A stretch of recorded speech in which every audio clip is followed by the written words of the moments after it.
Nobody wins when the family feels, but my stash can't. My Detroit family, I got all that money during the pandemic and went straight to your jeweler, huh? How often did you have to pay sales tax? Monthly, and then during the pandemic, we had to pay it twice a month. Why was that? Because sales went up. Okay. We were above the threshold. Fam, this is a real thing. Now, this story is a situation that can affect us all. Don't matter how you living in life, whether you got it made or you barely getting by. Money can make the ones you love and trusted do some strange things. And it's a prime example of that. Today, we're going to Detroit, Michigan. We also going to stop in court. And we're going to hear from the wife of a well-known jeweler who had immunity from the IRS and the feds and expose her family's darkest secrets on how they obtained their wealth. With all that, of course, we also gonna go over the unfortunate story of her husband, a man who was gunned down in his car, broad daylight, turns out by the hands of his own attorney. And you know what they say, if you planned it or you go along with it, you're just as guilty as the man that pulled the trigger. Family, today, we'll go over a story of greed. It's another story of the back door that was left wide open. Other than the status of the defendant and the victim, this is an everyday thing going on in the world. Money will make the ones you love the most your enemy. Today, we break down a complex story of a jeweler and his wife who made millions and millions of dollars from the urban community, tried to hide that money from the IRS, and got backstabbed by their own attorney. So before we go over this one, remember, I don't give you no angle. I just give you the story. So with that being said, make sure you like, comment, and subscribe. We're gonna jump right to it. Fam, within the last 24 hours, a well-known attorney and the perpetrator was found guilty after a little over a week-long trial. And with that is why the situation took place, who was the people involved, and of course, the people who took plea deals and some immunity, the darkest secrets being told to the world. It was only 2 years ago, June of 2022, where the owner of Hutch Jewelry was shot and killed Wednesday while sitting in the SUV outside the store in Oak Park. The shooting happened at around 1 p.m. It was a Wednesday as mentioned, June 1st, 2022, on Greenfield Road, just north of 8 Mile Road. Dan, the owner of Hutch Jewelry, was sitting alone inside his GMC Yukon Denali when he was shot multiple times. According to sources, the SUV was outside the jewelry store, which is connected to a pawn shop that had recently changed hands and is now called HJ Pawn. But I want you guys to keep that pawn shop in mind, because 2 years later, during his trial, it seemed that pawn shop was also recently purchased by Hutch Jewler. It didn't take long for a man to be arrested. He was identified as Roy Larry. He was arrested June 3rd, 2022 at the 45th District Court for first-degree M and felony of firearm. Larry was denied bond at that time, but it only grew speculation on the connection between Larry and the owner of Hutch Jewler, Dan Hutchinson. 5 months later, November of 2022, a man identified as Marco, a Southfield attorney, was charged with M of the well-known local jeweler, Dan Hutchinson. Marco was accused of being the mastermind behind the murder of Dan, but exactly how didn't come till 2 years later when they would have trial on the 3rd week of May of 2024. Now, the two men that was charged and had took the trial was Marco and Roy. And so we clear, for this trial, the well-known jeweler attorney, Marco, allegedly hired Roy Larry to commit the M after authorities say he wrote himself into Dan's will and trust. And on June 1st, 2022, as mentioned, authorities say Larry shot up Dan's SUV while he and his wife Marissa sat in the vehicle outside the Oak Park pawn shop they were preparing to open. Now, the first person we're going to hear from in court is his wife. Now, she had immunity, as we mentioned, from the feds and the IRS. She did the right thing based on the information that she provided. Now, here's where things got tricky. As I played at the very beginning, they mentioned what she did, that the jewelry store grossed around $7 million a year. During the pandemic, they tripled that. They reported to the IRS around $21 million, but in fact, they made over 30. And here's where things get interesting. Now, it seemed $8 to $9 million wasn't reported to the IRS. And with having concerns of how to spend it, the attorney gave the jeweler and his wife an alleged out. This was red flag number one. Apparently, this attorney had told the jeweler that he could put the money in a trust, make the purchases, and then put it in their name, so it won't get flagged, and by law, it can't be looked at. So shortly before Dan had lost his life, he had a $2.5 million balance in his attorney's trust. He also recently purchased a pawn shop across the street from his jewelry store just a month before. And his wife disclosed all his information, and this was the first time the public was aware. Now, when Marissa had testified Friday, at times she teared up and she had to pause as she described the day her husband lost his life. But she also described the couple's lucrative business and how the lawyer tied into that business. According to Marissa, cash sales over $10,000 require businesses to file tax forms, which is correct. Some customers didn't want to provide the information necessary for these forms, such as a social security number. So the business honored the customer wishes and did not report that unreported cash was stored in a safe at the Hutch jewelry store before being brought into the attorney's law office. They actually played some footages of him with a pistol and about $1 million in cash in front of the money. After the jeweler had lost his life, Marissa said the attorney continued to give her business advice and even tried to help her with the case, and said he was working to figure out who killed the jeweler.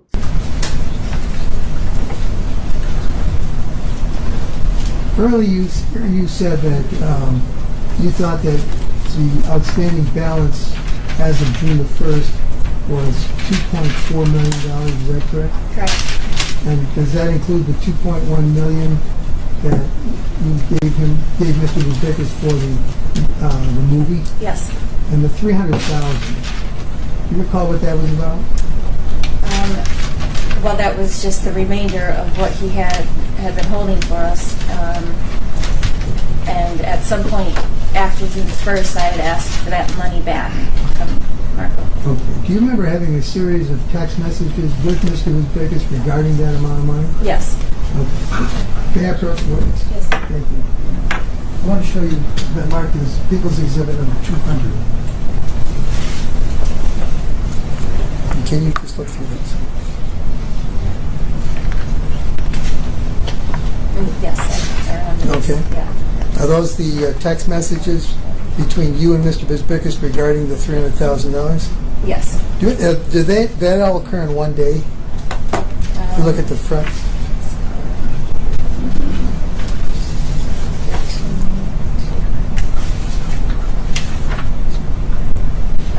Two, 3 days. The Okay. 13th through the 15th of July of 2022. Okay, and this is a extraction from Mr. Bisbikis' Cellbrite phone. And is this a true and accurate rendition of these text messages that you had between yourself and Mr. Bisbikis regarding the $300,000? Yes. Okay, I would move to admit number 200. No objection. Thank you.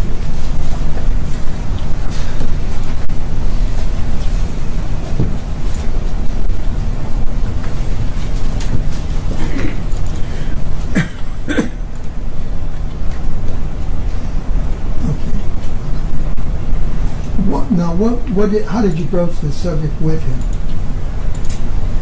So I asked him to start paying off. So this is July. So property taxes were coming due.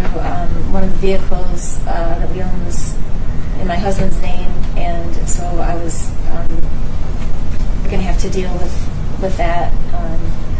So I asked him to start paying off some bills for me out of that $300,000 that he was holding. Okay. What did you do with that? I was under the assumption that it was in his trust account, the IOTA account. Okay.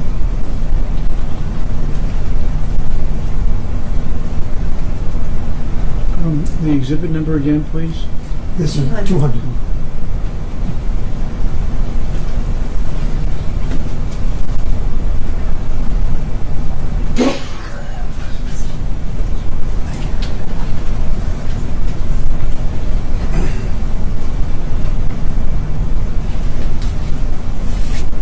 The Kevin that you are referring to in that last sentence, or last couple of sentences, who is Kevin? That's Kevin Cronin, the private investigator that I hired. So his bill had come due too, right? Correct.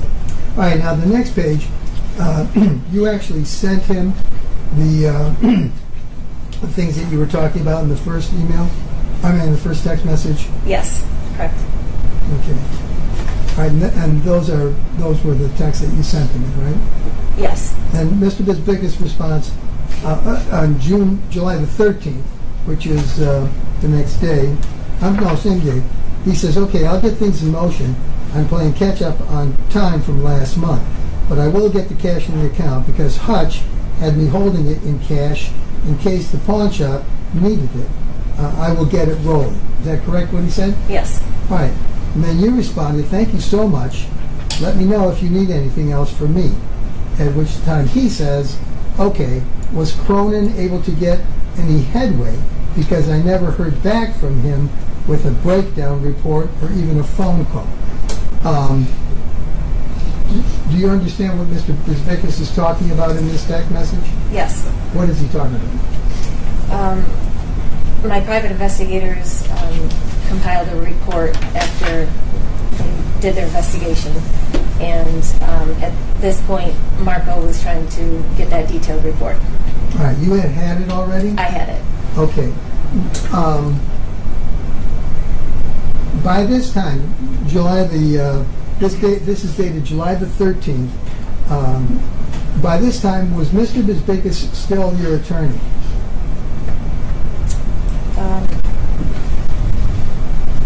No. Of course. Regarding the murder case? No, I had retained new attorneys the beginning of July. Okay. All right, we'll discuss that in a second. The next thing is you say to him a little bit later, I'll reach out to him, meaning Kevin. I think I should be getting a report. But you had gotten the report already. Yes. Did you intend to give that to Mr. Bisbikis? Never. Okay. Then he says, okay, cool. And then you responded, hey, Marco, if it's cash, I'll just scoop it up. Are you around today still, or is tomorrow better? And he says, I got to run over to Fort Knox to grab it. I might be able to swing it late tonight after my meetings. The last one doesn't get done until 9 tonight. But if not tonight, then tomorrow. Even tomorrow even can work. I can drop it off to you once I grab it. And that's the Fort Knox you mentioned to us before? Yes. Then he says the DEA subpoena regarding the charm no plug is now asking for the name of the person this was sold to and the year it was made. What is he talking about here? So this is the subpoena that we talked about on June 1st. No plug is literally what the diamond and gold piece was. And it said no plug on it? Yes. And it was like the letters were formed, but it was in diamond and gold. Correct. Okay, and that had been sold to somebody prior to. Correct. And then you respond a little bit later, okay, gotcha, tomorrow works. I have no idea the name of the no-plug client. We don't keep client profiles, and even if we did, they go by street names 99% of the time. I can look into it, though. Thanks for the update. Now, is this what you were talking about before about with the 8300 forms for the IRS? Yes. And you're saying we don't keep good records. Was it purposeful that you did not keep good records? Yes. Okay. And that was to make it harder to trace all this stuff, correct? Correct. Then the next email comes from the next text. I'm sorry, I'm still a little bit. The next text comes from Mr. Bisbikis, and he said, would 8 to 8:30 p.m. work? And then you say, could you just take the $300,000 to the store? I have kids and family at the house, so I'm comfortable having it here. The guys are there until 5 p.m., so anytime is good. So you're asking to take this over to Hutch The Jewler. Yes. Now, what's going on at your house during this period of time? Well, during this period of time, I certainly had my family was staying really close and keeping a watchful eye,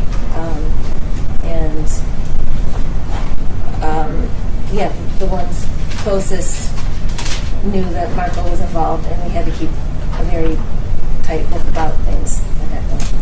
All right. Did the receipt of that report that you got from your private investigators, did that have any bearing on the fact that Marco was no longer your attorney as far as the murder was concerned? Of course. Yes. All right. What they right. uncovered about this. All right, don't tell me that. All right. So then, the next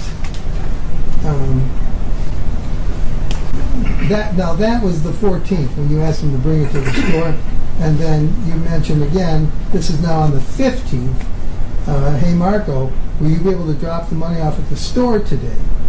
And he responds back, I can't today, it's my daughter's birthday, so I'm trying to get home today. Tomorrow I have a wedding to attend, so I can either do it Sunday or Monday the latest. And that's dated July the 15th, correct? Yes. And then he also says, do you want me to pay Cronin from that, or are you taking care of him? And then he says, I wasn't sure about that because I never heard back from him. Okay? And then you respond, okay, kids always come first. Tell her happy birthday. Sunday or Monday is fine. Yes, please, yes, please, on Cronin. So you're not telling him, are you, that you already have the report? Correct. And then he responds back to you, okay, will do. If you want to come by, we're going to cake and ice cream around 7 for the adults. The Princess festivities already began for the kids, LOL. And then you respond, it's hard to pass up a Princess party, but I think we're going to have to sit this one out. Marley has plans with friends, and I still have family around. Thank you, though. Enjoy. And then he says, okay, sounds good. So, did he ever contest, did Mr. Bisbikis ever tell you, I don't owe you $300,000? Did he ever say that? No. Okay. In fact, from this string of text messages, what was the impression you had? That he had it in cash and was going to bring it when he picked it up from Fort Knox. Okay. Have you ever received that money? No. Did you ever receive the $2.1 million investment No. money back? No.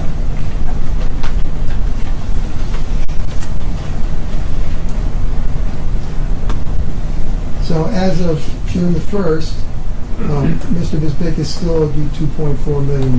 Correct.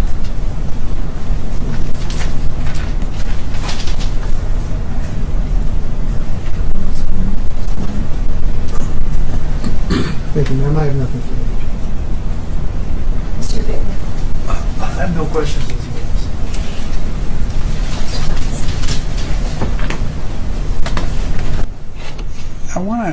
I'm going to interrupt this for just a second and go back to this idea of, going from 7 million to 21 million. When you sell things, there is a cost to the sale, isn't there? Of course. And these costs continue to go on as the sales are going on. Would you agree? Yes.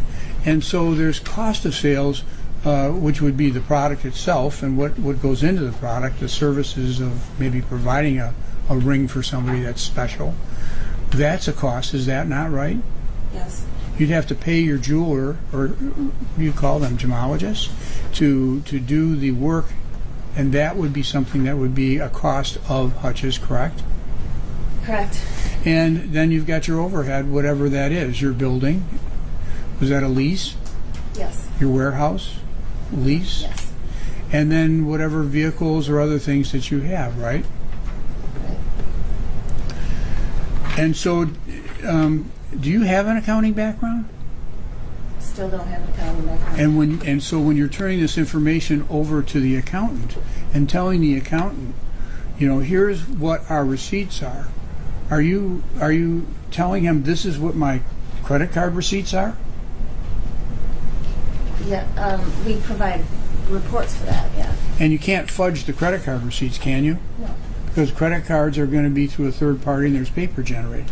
And what about then the other services that you use? Pay accounts or other accounts. Those you can't really fudge, can you? No. But then the cash you can, because people don't know how much money you're taking in on a daily basis, right? Right. And so you estimated that you made $21 million, which is a lot.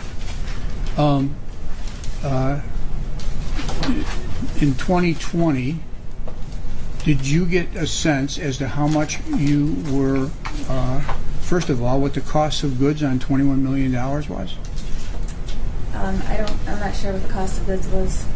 You know, does the jewelry store make 50% or 100%, or do you know that at all? Because Certainly don't make 100%. Certainly don't make 50%. The cost of goods went up. During that time, we were doing a lot of custom work, and it was very chaotic. And so there were a lot of mishaps with timing, with just things getting made and things needed to be remade, and so sales definitely went up, but mistakes went up as well because we were unable to keep up with the pace of business. So mistakes is one part of it, but the actual cost of it, you got to buy gold, you got to buy diamonds, you got to do all that stuff, right? And so can you tell the jury what the cost of goods were on 21 million? That's a lot to take and put in your pocket if it's 21 million. If the cost of goods are 50% or 60%, then it's maybe not that much. Do you know? No, I don't know offhand what the cost of goods were. Did your husband give any money to any other people other than Marco Bisbikis? No, not in this fashion. Some guy wants a loan for $80,000. He comes in and asks Hutch for it, and he says, you know, I need $80,000. Hutch goes into the safe, gives him $80,000.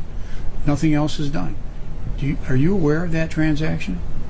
Which transaction? The $80,000 transaction with somebody? To who? A gentleman who's on YouTube today advertising it? No. Okay. I would like to see But it. as far as giving money to other people, you don't recall Hutch doing that, being generous with other people. Oh, my husband was incredibly generous. Yes. Okay. Yes.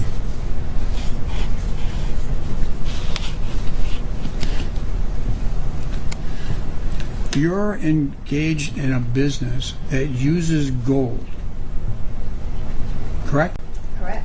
And gold can be melted, can it? Yes. And do you have a facility in your jewelry store that allows for the melting of gold at high temperature? Yes. I asked you previously about gold bars, and you said that you were not aware of a $200,000 transaction to Ram Creations for gold bars. Do you remember that? I do remember that. All right. I was wrong. I was wrong about that one. Okay. And I was honest, but I didn't know what that was until after that. And it was explained to me, you know, this was a situation with another wholesaler. Yeah. Okay. Thank you. The fact that it was wrong, I appreciate that part. You were mistaken because you thought you were telling the truth when you were in that previous hearing. Is that Yes. right? And you were sworn to tell the truth, but you made a mistake.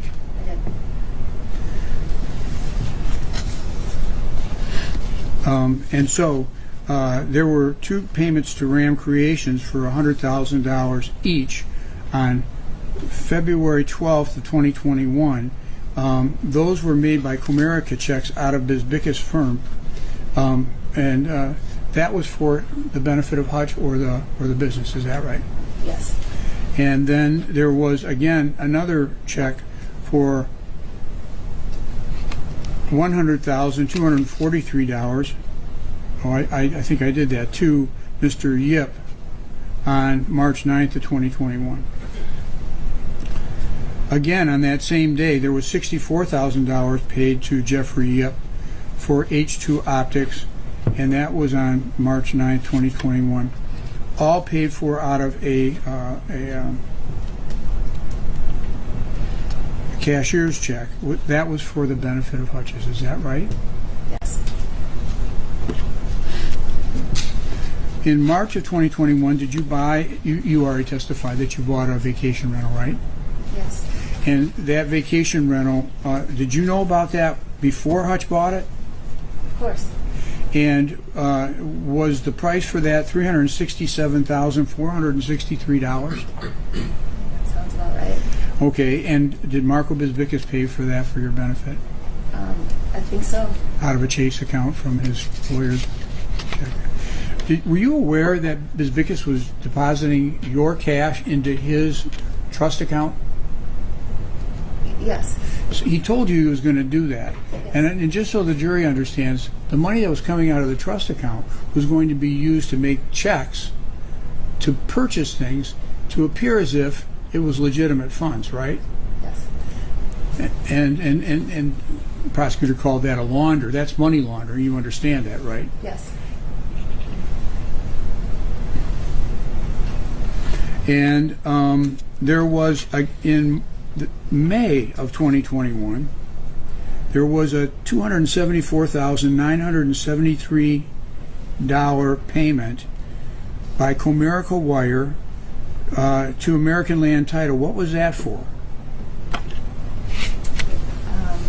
I'm not sure. Is there? Can you tell me the?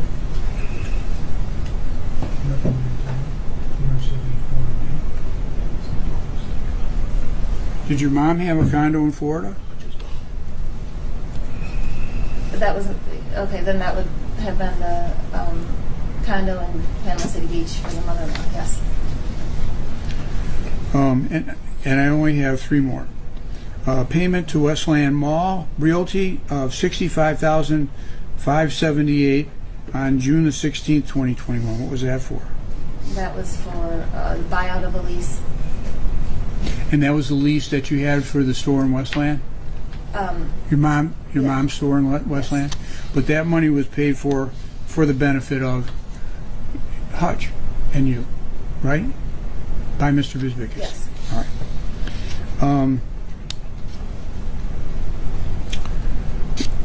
Michigan First Credit Union, there was a loan of $115,769.91. Was that for the boat? Yes. And that was to pay off your boat? Yes. And that was also done by Mr. Bisbikis? Yes. With the money that you gave him so that he could legitimize? Yes. And then the last one that I have is the pawn shop. I'm sorry, what? The pawn shop. And that was on April the 19th of 2022. Is that right? Yes. Now, you talked to the jury about the April 15th date and how it got postponed. Yes. All right. But when it did get postponed, it was only 4 days later. Is that right? And did he appear Yes. at that closing? Did he appear with a family member? Yes.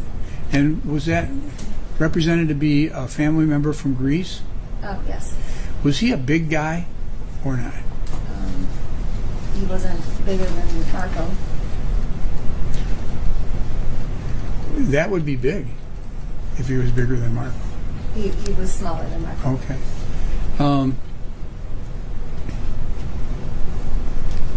Did he attend in the closing itself? Yes. And in that closing was the owner, Ray. Yes. You knew Ray, Yes. and Marco was there, and the closing agent, and the $599,000 came, and it was delivered by wire. Is that right? I believe so. But it was money that had been given to Hutch. I'm sorry, given to Marco, and that money was being used again for your benefit. Yes. Okay. Now, did you ever espouse the theory that Marco did not want to close that deal? No, the fact that he said he got hit by a car on the original closing date certainly raised suspicions, and it doesn't seem as though. But he was supposed to have been accumulating all this cash on your behalf. He certainly could have used that or the money in his office accounts in order to pay that. Wouldn't you agree? Well, I I don't know what he was doing with the money. I don't know where he was putting it, if he was using it for his own benefit, if he, I don't know. But he did come up 4 days later with the money. He did. And there was no complaints about it, correct? Correct. Okay. You are aware of the relationship between Marco and Hutch, are you not? You had a chance to witness it. You lived it. He was your friend, and you saw him on many, many occasions, right? Correct. Is there any indication by Hutch of any dissatisfaction at all about Marco? We both felt uneasy with the amount of money that we entrusted in him, and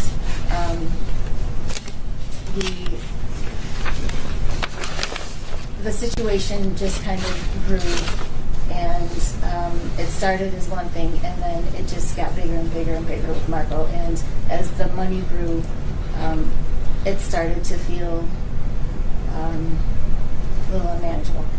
And so yes. And this is at a time when you're going in and delivering money to him on a regular basis, is that right?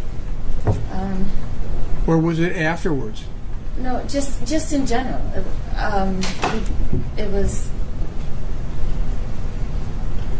not having that amount of money was kind of scary in cash. That's understandable.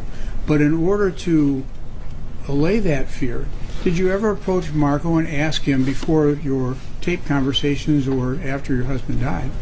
Was there ever a time when you went to him and said, "Listen, I need a balance," or? Yes, the balance was yes. Okay. We did talk about the balance. Did you get a balance? Yes. Where is it? Well, they would write it down and acknowledge it, and Where is that? well, they intentionally we wouldn't keep a ledger because of for both ends. But can you have it both ways? And that is that you're worried and you have this fear, and yet you have this balance, but nobody has any proof of it? Well, the concern was more fear for safety, and it wasn't. Of course, it's about the money too, but What threats did you receive from Marco Bisbikis? no, never received threats from Marco. It's just to have that amount of cash. You never know who knows what people do with that sort of information. It could be scary. It was. But you didn't have a way to prove that money had been given to Marco if you didn't have a receipt, or if you didn't have a Correct. ledger, or some accounting for that. Correct. And so we're here with the jury, and we're trying to figure out what's right and what's fair and reasonable. If there is no accounting, then there must have been trust. If there is an accounting, then you have proof of it. But we have no proof of it except for what it is that you say. There was enough trust, but we also had no other options. There was no other, there wasn't, I shouldn't say we had no other options. You could have asked him for the money back before your husband died. Yes. If he was worried about it, he'd have asked for the money back. Correct? He could have. Did you ever text him or email him or give him any other proof that you had this issue regarding the money? No. Did he ever text or email back you regarding that issue? No. Was he on social media? Who's he? Your husband. Oh. Facebook, Snapchat, all those things? The jewelry store has social media, and he had an inactive Facebook. He didn't have a personal social media. So, Mike, I want to pull up the will and specifically the pledging into the will. There was a theory. Tell me if this is what you're thinking. And that is that Marco did not want to do the closing on April the 19th. Well, objection. Whose theory is this? I asked for foundation. This is hearsay. Okay. Did you ever feel that the closing was not going to take place? Yes, when it didn't take place. When it didn't? Yes. But then on the when it 19th, didn't take were you- place on the 14th, yeah, we were 15th. We were definitely suspicious of that because of the story that came with it. What was the story? The story was that he was hit by a car on Lafayette in Detroit and had to get checked out at the hospital. So, but you had executed a will on April the 14th, is that right? Yes. Was it ever said in the will that Marco was a beneficiary of that will? The will, no. The trust, yes. You saw the media reports that said that it was the will? No, I heard. Objection. This is irrelevant. To answer your what, Okay. I don't know, it doesn't matter what the media says about this case. As a result of your execution of the documents, have you looked at them again? I have had to look at them because I had to honor certain things in that will and trust to rewrite my new will and trust. And my new will and trust attorney Trust. spelled it out. When did you do that? Almost immediately. Okay. Who was the person who was going to be the guardian for your daughter in your will originally? With Marco? No. Who was supposed to look out for your Which, daughter? the one that Marco wrote? Yes. My mother, And what is her name? Dawn. Say it Dawn. again. Not Hutchinson. What is her last name? Dawn Kessler. Kestner. And she has a great relationship with your daughter, Yes, and you trust her to look out for her benefit? of course. Okay. And then on the actual trust side, that trust was executed on April the 14th, correct? Correct. Just before the closing, correct? Yes. All right. The closing was originally scheduled for the 15th, but on the You got Okay. it. on the 19th, that was there. Do we have that? All right. Can I see the will? It's right up there on the left, top left. Mike? There we go. Thank you.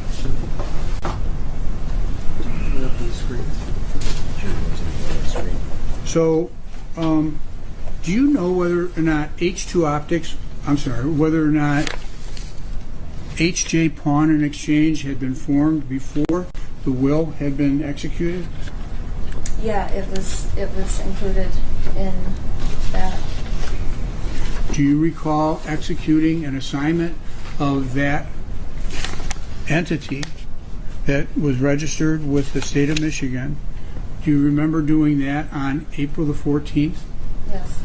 Yes. When you did the will? Yes.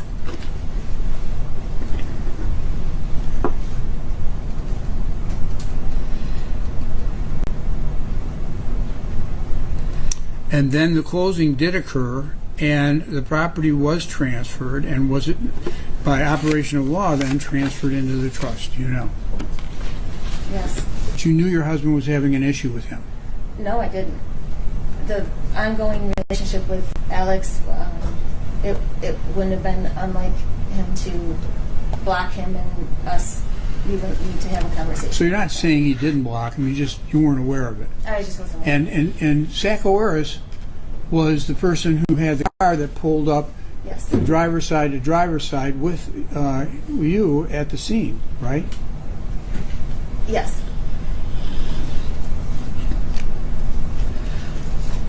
So before the shooter came to the car, you were engaged with a gentleman who had curiosity about the pawn shop, right? Yes. That's Mr. Price.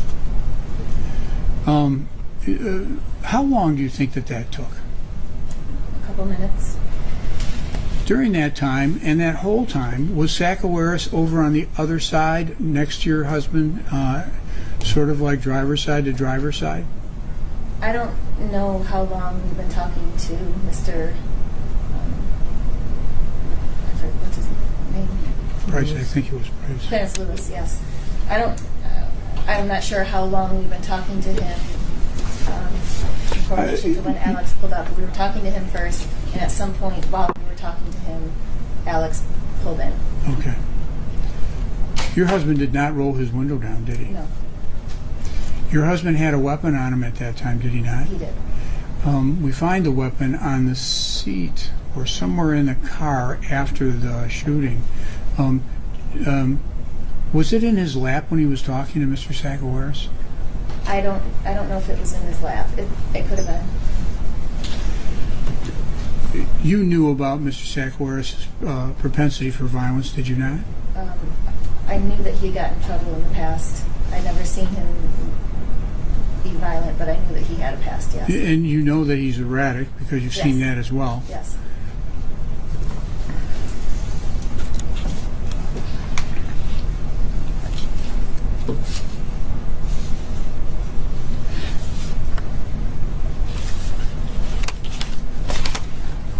There is a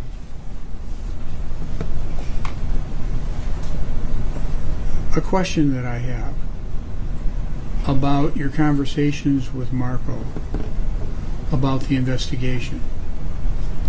You participated in a one or two conversations with him on the end of June or early July. Do you remember that? Yes. And where were you when you had those conversations? At home. You know, were you alone when you did it?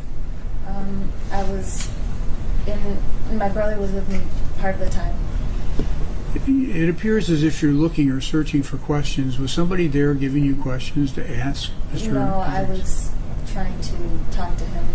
There was no one giving me questions, but my brother was with me for part of the time. Which brother was that? Chris. Chris? You have another brother? Yes. His name is Otis? No. Brother-in-law named Otis? No. You do not? No. So Chris is the only male family member that you have, both in-law and No, I have another brother, And what's his name? Justin. Justin. So, this conversation was taped, is that right? Which, Your conversation with Mr. Bisbikis Yes. at the end of June or early July, right? Yes. And do you recall expressing in that conversation what's going on with the police reports?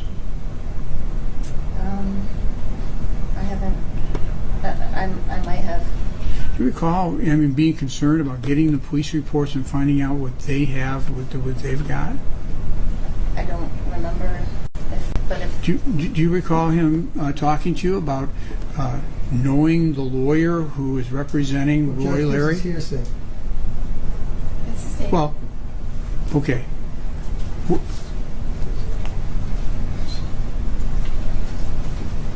Were you pressuring Mr. Bisbikis to go to the lawyer and get the discovery from the lawyer? I don't recall pressuring Mr. Bisbikis to. Well, I was trying to gather information about things, but this was. This is not about your gathering it, because you had private investigators, right?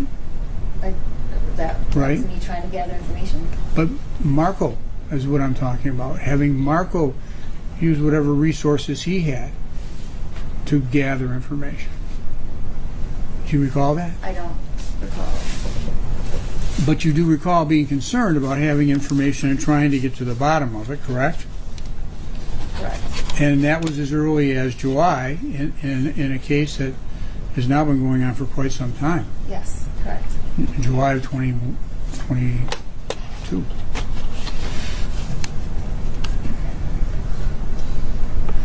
Do you remember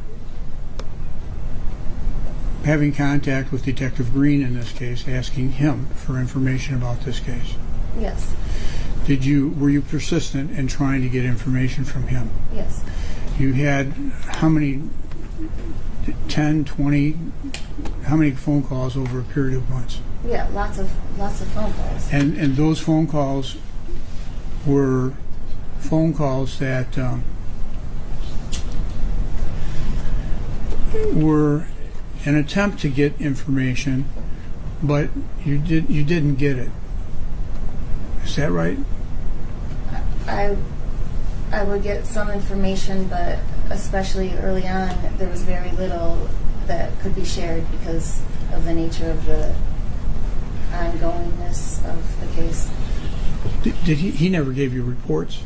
No. Did you ask him for reports? I asked for everything I could get my hands on. And maybe it was good cause. But then there was a time when you called him on the phone and you asked him to meet you. Is that right? Yes. And when was that, do you know? I don't know exact dates, but it would have been in the fall, October. Yeah, of course. Did you ever go in those places with large amounts of cash? So that may or may not have happened, but no. You never did. No. Were you aware that money was being brought from Detroit by Marco Bisbikis so that it could be given to the diamond brokers or the other people that supplied Hutch? Yes. And are you aware that he would bring as much as $3 million, $3.5 million to those people for the supply of diamonds to the jewelry firm? I don't know the amounts, but it was large amounts. Did you ever see Marco when he was there in New York with your husband? Yes. Did you went to dinner a couple of times? Yes. Maybe more than twice, but you saw Marco. Did you ever see Marco with a suitcase? Yes. And how big was the suitcase? It was larger than a carry-on. Okay, there's many different sizes. I have these crazy ones that are called away. I got 3 sizes. I got this size, I got this size, and I got this size. What size was it?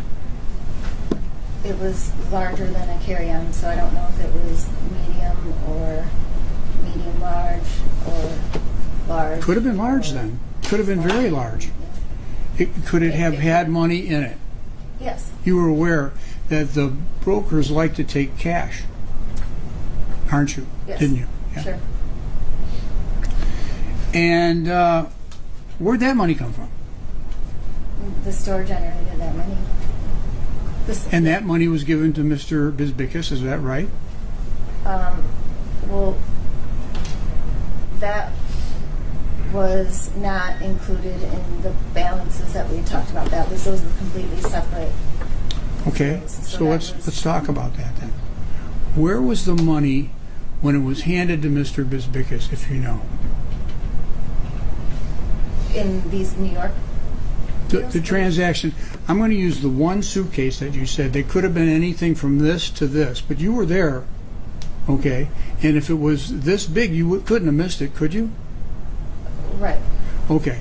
And in that, you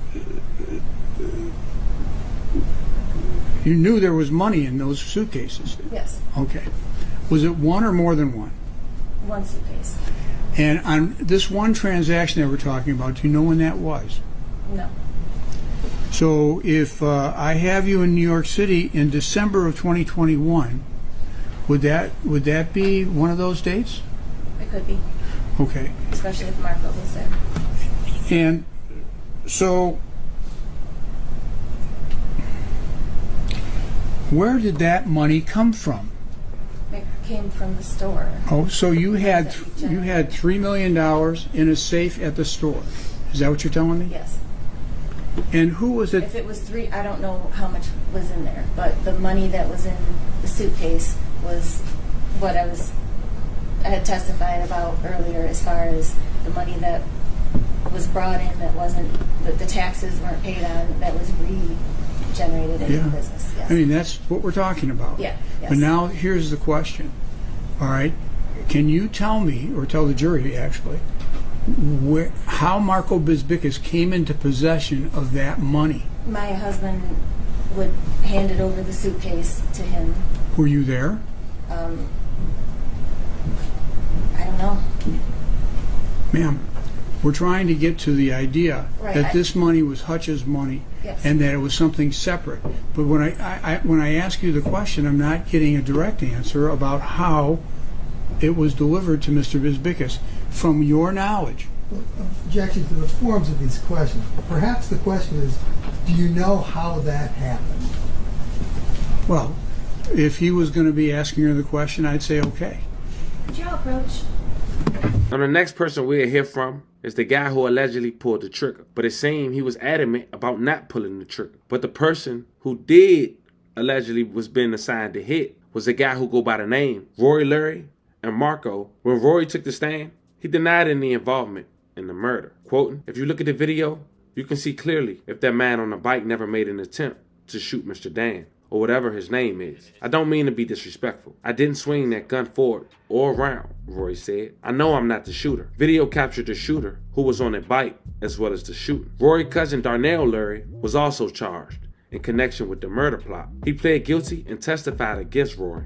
Roy denied having any contact with Darnell and said he hasn't seen him in about 35 years. He also called Darnell a compulsive liar, quoting, "The point is, if Darnell told me to kill these people, and I know I got to kill both people, I'm going to make him to shoot me. I'm not just going to shoot him," Roy said. "And I know this is the plan. It don't make common sense." At times, Roy became argumentative, and he insisted that the facts of the murder did not point to him. Cousin Darnell Larry took the stand. A man who was arrested for 21 years prior to this incident came home, felt uncomfortable in his sister's house, decided to sleep in a car in the driveway, eventually led himself to an apartment where known squatting was taking place. He even mentioned it while taking a stand. But I want to make sure you guys check this out and catch this. This man, as we mentioned, came home for 21 years. They were squatting in this apartment building. The owner of that building had his property manager come to that building to change the locks. The squatters, they became aggressive, but this one man, Daryl, he stopped them and said that the property attorney was there with him. And from that day, it seemed that building was owned by the attorney, Marco. Marco ended up getting in contact with Daryl, giving him an opportunity of his lifetime, making him the project manager of that apartment building. Why? Because he liked how we stopped the chaos. Also, having a record like him, it would have been hard to get any other job like that without having that connection. And because of that, Daryl would have gave his life for Marco. He even mentioned that while taking a stand. Check it out. And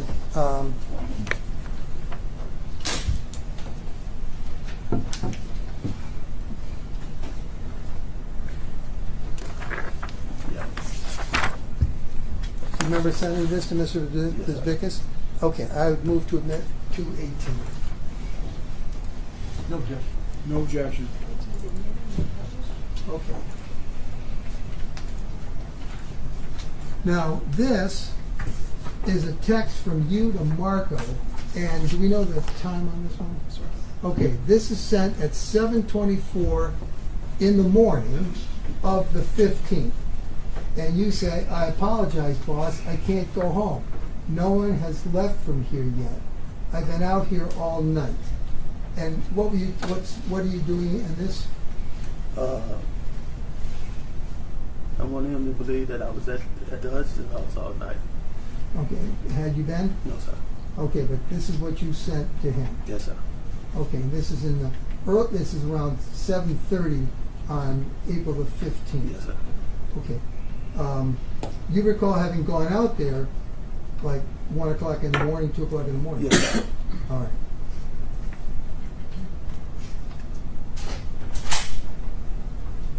Do you recall at some point when you were going out to the Hutchinson's house that morning, do you recall, you said you had phone calls or text messages with Mr. Bisbikis and Angelo? They called me. When you were going out there? Yeah. Do you remember about a 17-minute call with Angelo on the way out to the house on the early morning hours? I don't recall. I'm more than sure that we talked. Okay. I don't know what time it was, though. Okay. All right. But the whole purpose was to go out there and kill him? Yes, sir. All right. Now I want to point you to a date that's like five days later, on April the 19th. Mm-hmm. And can you tell the jury, you know a fellow by the name of Philip Sumter? Yes, I do. Can you tell the jury who that person is? A childhood friend of mine. I grew up with him. Childhood friend. Yeah. All right. Now, Did you talk to Mr. Sumter about this? Yes, I did. What did you tell him? I explained to him that I was in danger, In danger? that my family was in danger, that Marco Bisbikis and Angela didn't wanted me to kill these people, and that I was in over my head. And his response was like, "Are you talking about those guys that came to your party in 2021?" And I was like, "Yeah." He was like, "Man, I told you not to mess with those type of them people." So he had seen them a Yeah. year earlier Yeah, at a birthday party. at my birthday party in September. Okay. All right. What was he supposed to do? He's supposed to assist me, Assist you yeah, in the killing? in the killing. All right. And what was he supposed to do? He's supposed to go out there with me and make sure that it was done, that I got the job done. All right. All right. I want to show you exhibit number 227. May I approach? Now, this is from your Facebook account. I want you to just take a look at these pages, especially at that. Do you recall the exchanges that you're having here? This is an exchange between you and Mr. Sumter on your Facebook account. Yes. And do you recall having those exchanges on April the 19th? Yes, I do. Okay. At this time, I would move to admit exhibit number 227. No objection. No objection. Thank you. All right, so there it is. You're speaking to him on April the 19th, and we'll tell you about that time later on. But you had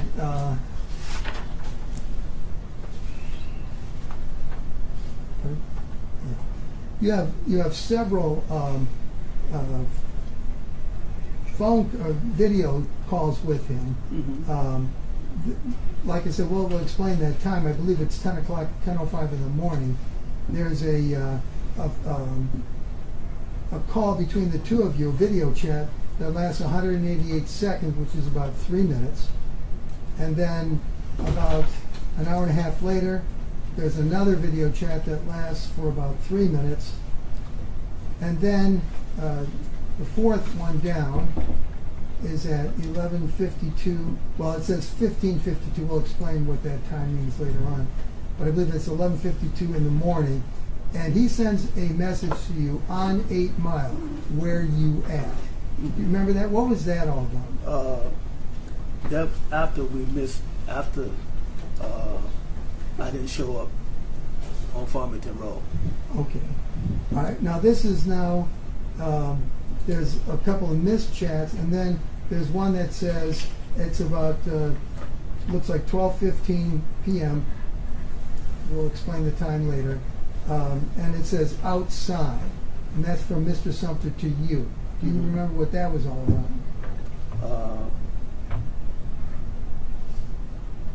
I don't want to get the time mixed up. I believe that I was informed that the Hutchinson was leaving their house Their house. on Woodward Heights to go out to Farmington, Livonia. Do you remember what they were supposed to be doing there? They're supposed to be meeting Marco Bisbikis To do what? to sign some paper. That's And what what I was was told. All right, so you were told. And what about those papers? Those papers was not to be signed You were told that by whom? by Marco Bisbikis. And that was, do you know what those papers were about? No, to this day I don't know what those papers was about. All right. So you were supposed to prevent them from signing these papers? Yes, sir. Okay, but you don't know why. I don't know. I was told afterwards that I costed them $1 million. Okay. Well, hang on for just a second about that. Now then, there's another rather long conversation for you, and it's right about, if you translate that time, it's about 1:24 in the afternoon, and it's about a 23-minute phone call from you to Mr. Sumter. Do you remember Yes. talking all that time? Yes, sir. Do you remember what that was all about? Where was I at? Pardon? Where was I at? Why the hell I'm not out here? to where I instructed him to go. All right. He's out in Farmington? He's out there where the Hutchinson's at. Yeah. And you did not go? No, I did not go. All right. Then, about 20 minutes later, at about 1:48 p.m., you send a text message to him that says, "Fat guy is our people. I don't have, I guess it means eyes on you, bro. When you get a chance, give me a thumbs up." Why did you tell him that? He was concerned. He was letting me know that they were sending me on a suicide mission. Well, when you say "fat guy is our people," what does that mean? I was telling him he shouldn't have been concerned about Marco. I don't think Marco would have sent me on a dummy mission. So that's fat guy means Marco. Yes, sir. All right. Then, about 2:13 p.m., he gives you it's a 1,433 second phone call, which is about 24 minutes. And do you remember what you were talking about there? He was telling me that he had located the Hutchinson. All right. Now, he then sends you 2 pictures, correct? Yes, sir. All right. Yes, And correct. he sends those pictures around 2:19.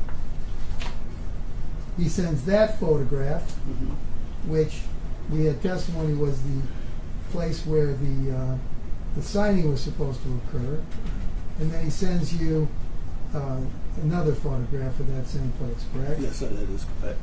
And then he sends you a text right around 2:19, same time, and he said, "Found them." So yes? Yes, ma'am. Okay. Yes, sir. So what happened? What happens? I asked him to take the pictures for me, Okay. and I told him. He asked me, "What do we do next? How long is it going to take you to get here?" And I told him to back off. You told him to back off? Yes, sir. Why? What was he telling you? He was telling me how long is it going to take me to get there before we can get this done with. Uh-huh. And I told him to back off. Don't do it. I don't do it. And why did you tell him that? It was a conversation it was something that was said that made me think this was way above me. And it had something to do with the Hutchinson paying a guy named Joe $600,000 or something in cash for a building. For the building. And when that was told to me through the phone conversation, I knew that they had that type of money on them. And at that particular time, I was like, this it ain't what I was told it was. This is not about him being on the indictment. This is not about no judges being on the indictment, no lawyers being on the indictment. This is something bigger than me. Okay. So you told him, I told him to back off. and to your knowledge, did he do that? Yes, he did. He did back off. Do you know if did he point out that there were any police nearby to you? Yeah, it's a police station right across the street from the building. They were doing construction work On the police station? right across the street from this building. You mentioned before that he said something about this being a suicide mission? Yeah, he said it was a suicide. He said Marco, the guy that you trust, is sending you on a suicide mission. And once you're done with this mission, they're going to kill you. And that was that. That was it. And so you called him off. I called him up. All right.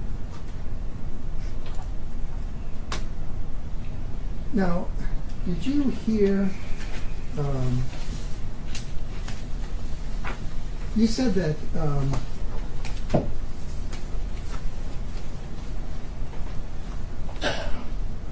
you mentioned something about $1 million, costing $1 million. Do you remember saying that just now? Yeah, that wasn't the first time I heard it. I texted Marco about that, and he wouldn't text me back. What did you text him? I texted him and asked him, how did I cost you $1 million? Okay. But you felt that you had. I felt that I was told that I did. Okay. And how much did you, like after the 19th, did you speak with Marco very much? He stopped calling me. He stopped calling. He wouldn't return my text. So how did you feel? I felt betrayed. Betrayed. Did you feel bad? I felt like I feel right now. Which is, Shame, embarrassed, guilt. Okay. Remorse because it's a man that's dead for no reason. Mm-hmm. I put this man right here in trouble, in a situation that he shouldn't have been in. You're pointing at Mr. Larry? Yes, sir. Okay. I want to show you exhibit number 219. Okay. Oh, on the 15th, now we're going back, past the 19th. We're going back to the 15th. Before Phil Sumter got involved, that first thing that you did when you went out to a house. Did Marco ever tell you, like, on the 15th, what he had told the Hutchinsons, like, why they didn't close on that Yes, day? he did. What did he say? He told me that he had to tell the people that he worked with. He had to tell the Hutchinson that he was in Judge, I'm sorry. that he had to tell the Hutchinson that he was in an accident. He had to tell the Hutchins that he was in an accident. Oh. He asked me to speak up. I keep asking him. Man, I'm sorry. Okay. He told the Hutchinson that he was in an accident. And he had to reschedule the meeting Okay. And that's when he rescheduled it to the on the 19th. 19th. Yes, sir. I get you. All right, now we're after the 19th. He hasn't called you in a while. And may I approach? I want to show you exhibit number 219. And this is an extraction that's taken from Mr. Bisbikis' phone. I ask you just to read that to yourself.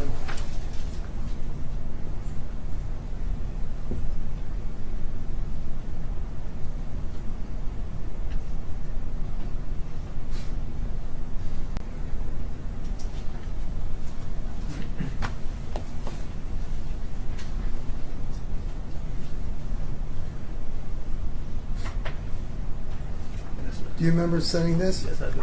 Okay. I would move to admit exhibit number 219. No objection. No objection. 219 is immediately. Okay. So, this is on May the 2nd. You send Marco this text. It says, I missed you at your office. I came before you left for NYC. I need to apologize. I cost you a lot of money, and that's weighing heavy on me. I definitely understand if I'm cut off from the team. Know this, I respect and love you, if though you were my blood. I appreciate everything you have done for me and my family. So why did you send him this text? I felt that I cost him $1 million. And is But that I also was informed at that time that these people that he was in the mafia with had came here, and that I was in danger, that you were and my doing? family was in danger. But when you were talking to him about, you said he stopped talking to you for a while after. And is this in reference to the fact that on April the 15th and April the 19th they were not killed? Yes, sir. Okay. Now, I want to show you a couple of these, again, extractions. This is exhibit number 220. May I approach? Thank you. Now this, just read these and see if you start up here and see if you recognize these.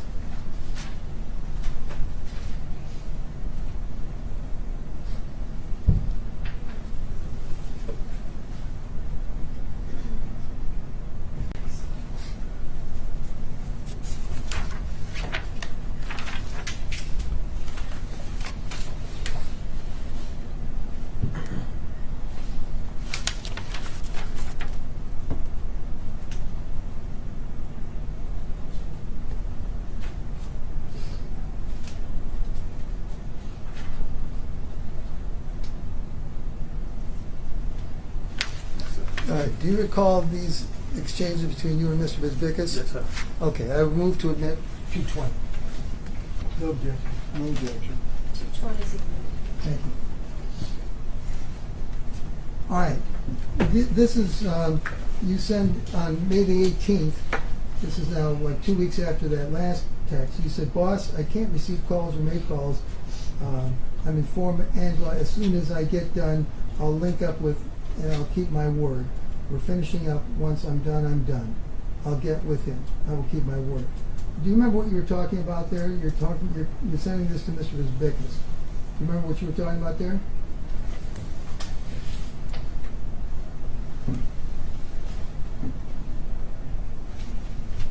I think I was out with my wife and we were doing something. I told him when I Can't get hear done. him. I think I was out with my wife at that particular time, Okay. and we was doing something. I don't know, shopping or something. I told him when I get done, I'll get with him.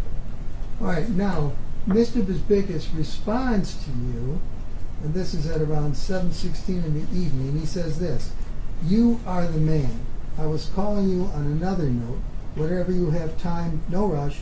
Next week sometime, swing by the office to see me. Whenever you want. We are always 100 and good. I know this shit happens, but as long as we are good, everything else will work out. I just want to make sure you're okay, and just to touch base with you and get your thoughts on something. This convo doesn't have nothing to do with Angel. It's just with us and about something important to me. So swing through to meet with me when you have time. I'm kind of tied up tomorrow all day and Friday morning, but I'm free just about any afternoon next week." So that's what he sends to you, and then you respond, "You just lifted a burden off of me. I appreciate that love and respect." What are you talking about there? About him getting back with me after the time had elapsed. Okay, Him not getting back with me. okay. And What did you think he thought about you? And during that time when he wasn't talking to you? I think he thought less of me. He thought Okay. I let him down. All right, but now he's contacting you, and you say, "You just took a whole world Yeah. off of me." Because I thought that I didn't really text me that top part, what he was talking about. Okay. Because I complained to him about Angel. I let him know that I wasn't loyal to Angel as loyal I was to him. Okay. And I knew that he was talking about the text message that I sent him. Because I asked Angel why Marco is not texting me back. And he said Right. it's because the text message that you sent Marco about you telling him you cost him $1 million. Okay. How you think a man would feel about that if you sent that to him in text, but you could have went Okay. down there and told him that verbally yourself? So you feel relieved. Yeah, I feel relieved. All right. Then he goes on. He says, "You know you are my brother, right? I love you always. We are family. I know you always have my back, and I always have yours. I'm sorry I've been distant from everyone the last month. I had to get my affairs in order and make magic happen. Laugh out loud. And have been on the grind since, just trying to keep everything together. I've been here before, and it's all too familiar, LOL. But we are survivors, so we always survive. And now we build again. It's easier to bounce back with my team good than by myself. So I just want to run some ideas by you and see if we can come up with some ideas. If we do, great. If not, at least we can have a drink, laugh, and try to get some ideas going. Either way, I leveled everything out so I can get all the pressure off me, and now I can breathe and think. So get with me for a drink or coffee, and we can catch up." That's what he says to you, right? Yeah, that's what he says. Now, since April the 19th, when that occasion failed, did you have any more between April the 19th and this text to you, which is on May the 18th, a month later? Do you have any other contact about the murder between those times, April 19th and April? Not up until then. Pardon? Not up until then. Not up until now. Okay, so after this, is there more talk about the murder? Yes, it is. Okay. All right. So now I want to bring you to the time of May the 30th of 2022, around Memorial Day that year. Do you remember that? Yes, sir, I do. I Okay. definitely. And were you having a barbecue at your house that day on May Yes. the 30th? Yes, sir. All right. Can you tell us if you received a call from Mr. Bisbikis that day? Later that night. You thought it was later that night? Yeah, later that night. Okay. And what did he say to you? He had been trying to reach me, but I turned my phone off, so he called my wife phone. Okay. What happened? What did he say? And he asked me, "Can I talk?" Uh-huh. And I left the room. I was like, "Yeah, I can talk." It was like, I don't want to put too much pressure on you, but you know that this had to happen. The Hutchinson is meeting me on June the 1st at 12 o'clock at my office. We cannot miss this. We cannot mess this up. It has to happen. I went out to New York and I straightened things out with these people. So this is our only chance to make this happen. So he That tells was the you order, that the killing of the, that was the order, the killing of the Hutchinson. He's telling me when they gonna be there, what I need to do, and how it need to be done. What did he say about how it needs to be done? The same way as usual, run them off the road, gun them down.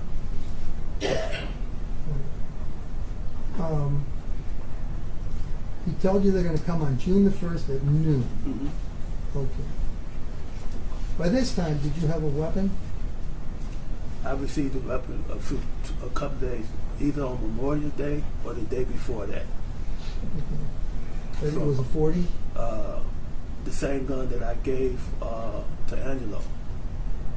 I told the detectives what I did at one particular time. I don't mean to go back, but this is very important for me to go back.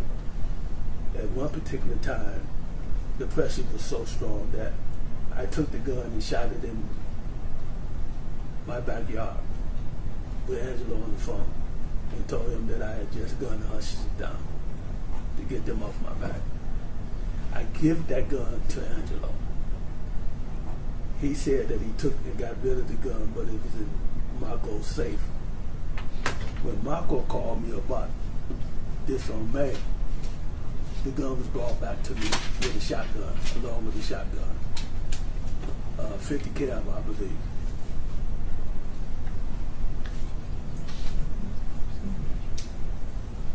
All right. So you had a gun Yes, on sir. May the 30th. Yes, sir. All right. Now, at this barbecue, who was at the barbecue? My sister, cousins, Roy pulled up, brought my car back. What's that? He had my car. All right. Roy had your car. Yes. All right. Had Roy had some other vehicle before that? Yes, he did. What did he have? I think it would be a Cherokee Jeep. All right. So he's at the barbecue, Mm-hmm. and what happens then? A bunch of small talk at first, and my sister pulled me to the side and asked me. She specifically asked me, "Have you lost your mind?" I said, "What are you talking about? Why would you give Roy your car?" I said, "What do you mean?" I said, we behind in bills. I'm selling my car. It's a for sale sign in there. I haven't gave Roy anything." And she said, "That's not what he's doing. He's telling everybody that you give him this Camaro." And I'm like, "Sis, you know how hard I work for that Camaro? To just give somebody a car? A person I haven't seen in 34 years." And she was like, "That don't sound right, but this is what he's telling everybody." I got a call for Angelo, supposed to show up, but he never showed up. I had a discussion with Roy Where'd you have the discussion? on the side of my house, at my house. All right. About, Is there a driveway there? Yes, it is. All right. Were you in your car? No, we're sitting on the back of the car. On the back of the car? Yeah, On the back of the Camaro? on the back of the Camaro. All right. And what do you talk about? About the killing of the Hutchinson. What do you tell him? I'm telling him this is had to be done. This guy called me and said that it's going to be done. No, this before Michael called. I said, this is what's going on. This the pressure I'm under. This got to be done. And he was like, "Man, don't worry about it. I'll take care of it." He said, "Don't worry about it. I'll take care of it." And I told him, "No, I don't want you to take care of it. This somebody else has to take care. I want to be as far as I can away from this. I don't want to go back to prison, and I don't want you to go to prison." He was like, "Man, this is what I do. I take care of it." So what did you tell him? What had to happen? That they had to be killed. They? The Hutchinson, Mrs. Hutchinson, and her husband. There was no separate. They had to be killed together. Okay. Now, Did you tell him about that there had been money involved? Yes, I did. And what happened with that? Nothing. All he wanted was the car. He wanted your car? Yeah. The black Camaro? Yes, sir. So then what, did he agree to help you? The car wasn't in my name. It was in Angelo's name. He agreed. Yes, he did. Okay.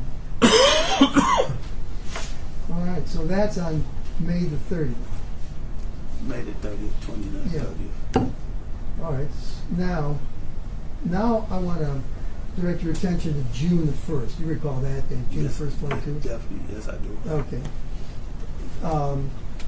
That morning, do you remember getting a call from Marco? I got 2 calls from Marco twice. Okay, the first call. The first call, What happened at the first call? he called me and told me that the Hutchinson had changed their time from 12 o'clock to 11 o'clock. Did he tell you that what the actual time was? Yes, sir, he did. Or did he just tell you the time was changed? No, he told me that they had changed their time from 12 o'clock to 11 o'clock. What happened? You said there was a second call. The second call was probably around by 8:40 or something to make sure that I would be there. Okay. Make sure you will be there. All right. I had. And did he tell you at that time the time again? Yeah, at 11 o'clock. 11 He o'clock. he had a meeting after that at somewhere, a trial going on or something that he's supposed to have going on In court? in court. Okay. Now, so he tells you that the time's changed, Yes, and he did. tells you it's now 11 o'clock. Yes, sir. All right, now, what happens? You said that second call, you know what times these 2 phone calls were, the exact times? I believe one was. I believe one was a little bit after 8 o'clock, and one was around about 8:40, like 9 o'clock. Do you remember? No. All right. Okay. After that phone call, the second phone call, what happens? Probably about 15, 20 minutes after that, Roy shows up to my Mhm. house. And was he with somebody? He was with a girl. He came with a girl? All right. Yes. And then what happened? I told him what was going on. He didn't have an automobile. It was supposed to be an automobile furnished for it to happen. So I said, I'm going to pick my bike. I got to go pick my bike up. What bike are you talking about? It is it's like a motor scooter bike. Okay. Where were you picking it up from? From the bike shop. I just had it done Why did you have it done? for my kids. Okay. That's a big bike. Yes, it is. All right. So, what were you having done? They had put some lights in the wheels, some mirrors on it, and some type of like stand for a radio to go on it. Okay. Where was that? What part of the bike? It's on the back of the bike. Okay. So you went there. Did you go there? Yes, I did. Do you know what time it was when you went there? If you don't, that's all right. Had to be somewhere around close to 11 o'clock. Okay. Now, you're under the impression that the Hutchinsons are coming at 11, right? Mm-hmm. And so what? Why are you going to the bike shop? I really didn't want to. I thought that I would miss them. You thought you would miss them? That was my plan, to miss the Hutchinson. Okay. I want to show you some exhibits that have been. This is exhibit number 171.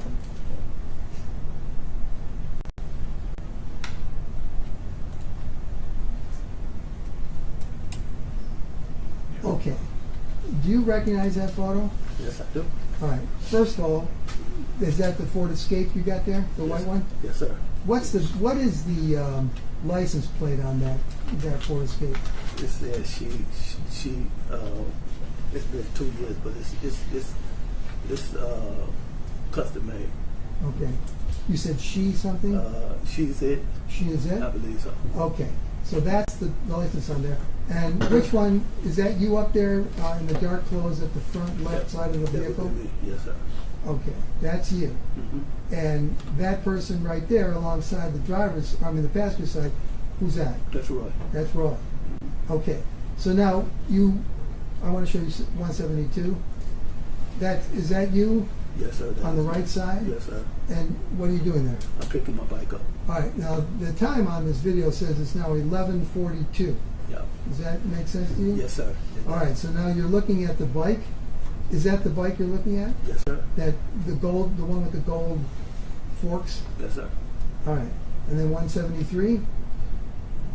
You're up in the upper right-hand corner, bringing the bike back. Yes, sir. What was supposed to happen now? With the bike, Yeah, I was put in the trunk. okay. Was anything going to happen regarding that bike and the shooting? No, that bike was not even supposed to be involved in the shooting Okay. at all. Period. All right, let's continue. Next one is exhibit.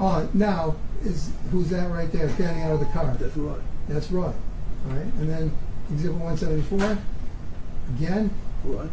does Roy have tattoos? I don't know. I could not to my knowledge. I don't Okay, know. you don't know. No, sir. I don't know. All right. Now exhibit number 175. Again, Yes. who's that? Roy. 176. Roy. That's a close up, Roy. Yes, sir. Okay. 177. Roy. Okay, and are you both at the back? Yeah, put the bike in. You were both putting the bike in? That bike folded in half, didn't it? Yes, sir. It does. So you folded it in half and you're both putting it in there. Yes, sir. And then 178. Roy. Now, did Roy wear his pants real low? Yes, sir. Okay. And then 179. That's me Delete. leaving the bike shop. From there, where did you go? I went home. You went to your house? Yeah. Again, why did you go there? The land time. Delaying time? I'm sorry, Judge. Could you have that answer again, please? Sure. I was delaying time. It was delaying time. Okay. Did you leave your house? Eventually, yes, I did. Okay. And where did you go from there?